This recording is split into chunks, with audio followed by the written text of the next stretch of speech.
In this video, we'll show adding Cloud Tier to an existing DD3300 system. Cloud Tier is a licensed feature that can be configured for the DD3300 during initial installation or after installation has been completed using the Data Domain System Manager GUI. This demo will show adding Cloud Tier to an existing DD3300 system with the Cloud Tier license installed. Begin by logging into the Data Domain System Manager GUI.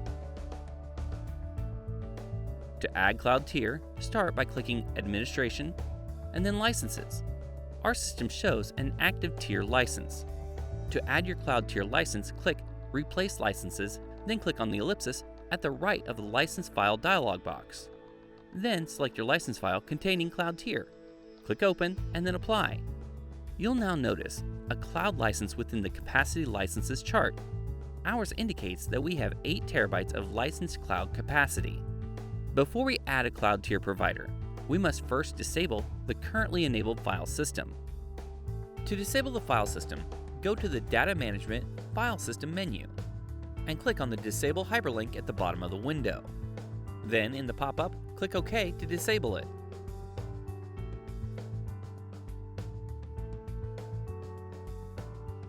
Now we can enable Cloud Tier by clicking the Enable Cloud Tier button. If a DD3300 system passphrase has not been set yet, you'll be prompted to create and confirm a new system passphrase to be used for encryption.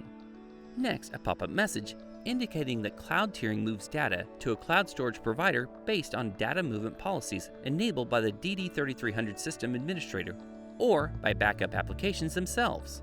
Click Enable.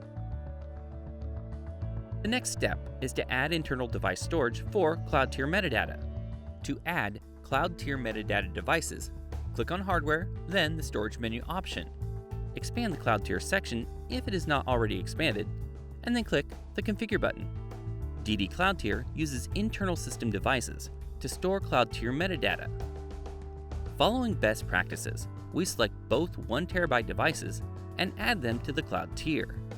Selecting both ensures that these 1 terabyte drives are reserved for Cloud Tier metadata and not used for the active tier. Typically, the 4 terabyte drives are used for the active tier, while the 1 terabyte devices are used for the Cloud Tier metadata. Once you've confirmed the correct devices are selected, click Next to configure the Cloud Tier metadata storage.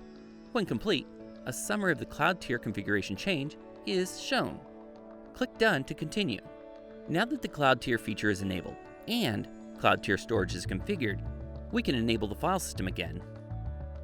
To enable the file system, go back to the Data Management File System menu and click the Enable Hyperlink at the bottom of the window. Then click OK to enable it.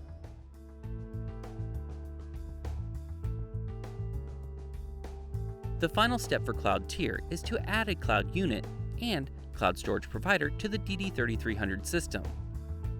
We do this by clicking on the Cloud Units tab at the top and then clicking Add. Depending on the cloud provider and/or connection security desired, adding a cloud provider may require importing a certificate from the cloud provider. In our case, we have chosen to use Dell EMC Elastic Cloud Storage, or ECS for short, as our cloud storage provider using an HTTP endpoint. We'll name our cloud unit ECS_CU1 and then select Dell EMC ECS from the cloud provider pull-down menu. The ECS access key and secret key are required for this step, so we'll enter them now.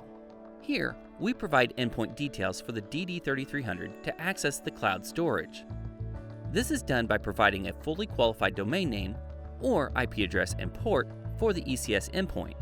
This connection will be used to transfer data between the DD3300 and the ECS system. If you are unsure of this information, it can typically be obtained from your local cloud storage administrator or from your cloud storage provider account information located within your ECS, AWS, Azure, or VirtuStream cloud storage account. If you're using a secure HTTP endpoint, you need to import the certificate from the cloud provider into the DD3300 before attempting to add the provider. In this demo, we're not using an HTTP proxy server, so we'll leave it at the default setting of No. Before adding the new cloud unit, it is recommended to click the Verify button to ensure all the information that you've entered is accurate. If there are any problems, the Verify function will help you quickly identify and resolve them prior to adding the cloud unit to the DD3300. Once all the cloud unit information has passed the verification check, click Add to complete the connection to the cloud storage provider. During this process, the DD3300 connects to the endpoint using the credentials you provided and then creates the necessary storage buckets it will use to store cloud tier data. If the DD3300 is not able to connect and add the necessary buckets, the cloud unit add process will fail. Now that the cloud tier provider has been successfully added, the DD3300 cloud tiering feature is ready for use.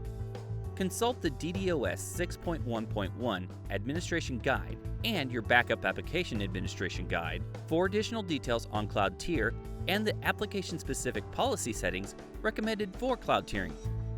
For more information about setup and upgrade processes for the DD3300, visit support.emc.com.